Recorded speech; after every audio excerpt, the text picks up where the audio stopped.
privilege it is to touch tomorrow today. But the challenge with mentoring is, I call it the difficulty and simplicity of mentoring. And I'm looking around the room, we've got different people here. We've got some people here that will probably label themselves as being educated. We got some people here might label themselves as not being really educated.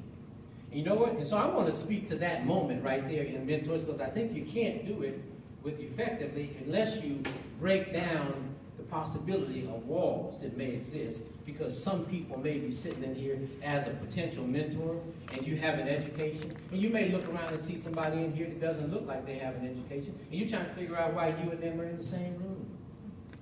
See, I want to tear down the wall of mentoring, because it gives me a time period when you're going to start to collaborate with each other through this mentoring process. See, so far be it from what you may think, when you become a mentor, it's not going to be your little kingdom where you're going to be mentoring your person without any connection or collaboration or communication with other mentors. If you really understand the value of mentoring, you'll be was that he came out into the three-ring circus and he had a bear.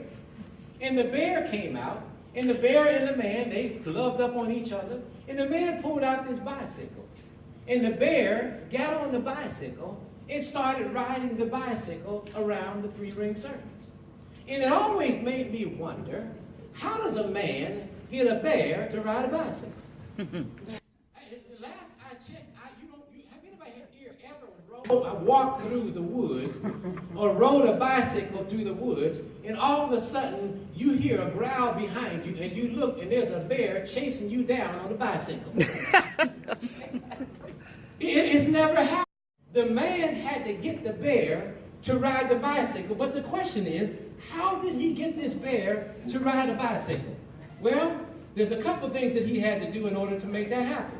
In order to get this bear to ride a bicycle, first of all, the man had to have a level of expectation. He not only had to have a level of expectation of the bear, but he had to some kind of way convey that expectation to the bear of what he expected of him. The second thing he had to do is he had to give direction. That means he had to show the bear he wanted him to ride the bicycle, step by step, what I want you to do.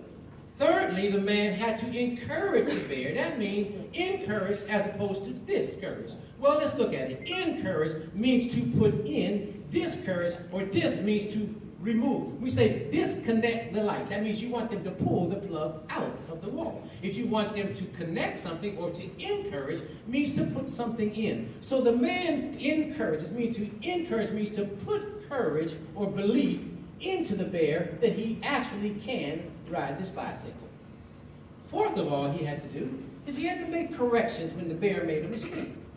Now that doesn't mean punitively, that means corrective. Let me show you where your mistake was so that you don't repeat it.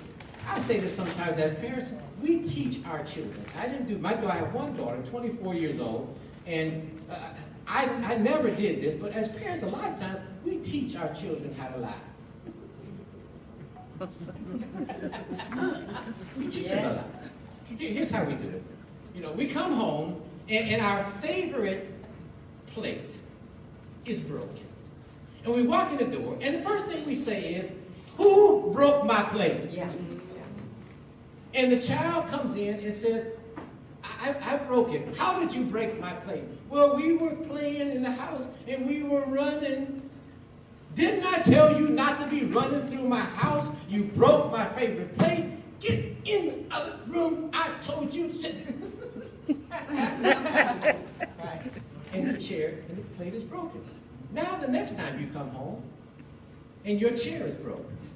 Who broke my chair?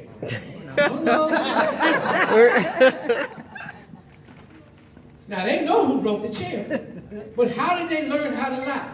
They got reinforced on the fact that because I told the truth last time, I got a beat. So I'm not doing that anymore.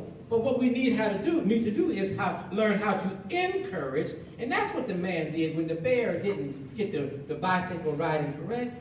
He corrected him on how to do it right and where the mistakes were made. The bear picked up on it. Then he gave him recognition on when he was doing it right. I'm talking mentoring to you right now, if you didn't know. He gave him recognition when he was doing it right. Reinforcement. And then lastly, he bestowed love through relationship on the bear.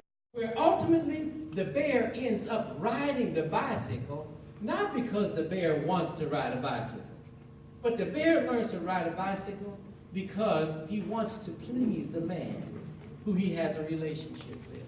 See, what I want you to understand about mentoring, anytime you have to deal with kids, is our kids sometimes don't know the benefits, the long-term benefit of them doing things and getting their schoolwork right and being a better social person and controlling their behavior. They don't know the long-term benefits of doing it. But you know what, in the beginning, you know what happens? They will change their behavior. They'll get better grades. They'll become a better social person, if nothing else, to please you. Because they have a relationship with you.